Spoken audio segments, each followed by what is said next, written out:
Hi, it's Janice Tuck here, and today I want to share with you something a little bit different from my teaching ideas. Normally I share a resource, a lesson plan or a worksheet, but today is something far more important.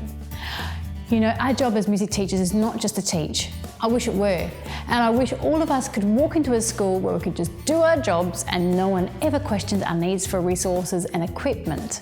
However, that never happens, does it?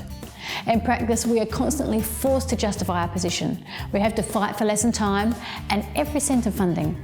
With so many pressures on the school system, like government-led curricula and standardised testing, we find music getting put further and further back in people's minds, and therefore, if we're not careful, before long, we won't even have a job.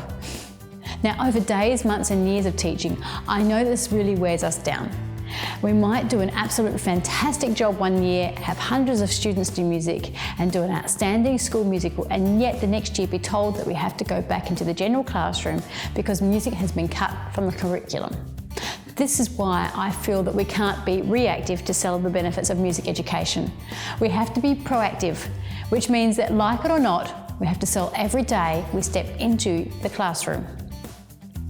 Now, I'm not suggesting that you become some sort of snake oil salesperson, but just that in everyday conversations with parents, other teachers, and most importantly, the students, you have little facts that show the benefits of music and convince them of why what they're doing is important. So today, I've got a little present for you.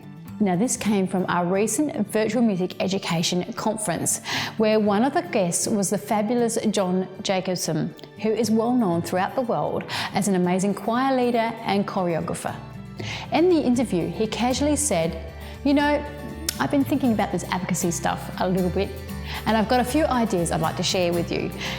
He then had this amazing couple of minutes of absolute gold inspiration, which I'll remember forever, as it was inspiring to say the least. He spoke so fast, we had to go over and over it all again and again to note it all down. So we've put it all together in this little poster for you. So you can print this out, have it on your desk or on a photo frame, the desktop of your computer, or just read it whenever you need for some inspiration.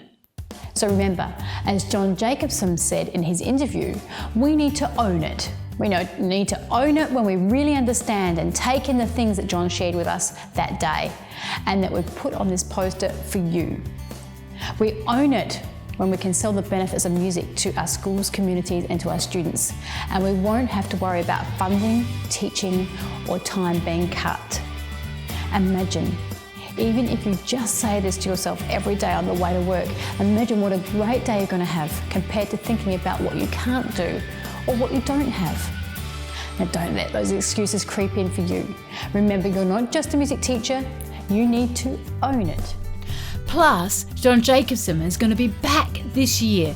John Jacobson's talk was so brilliant in 2014 that we've invited him again for this year's Virtual Music Education Conference.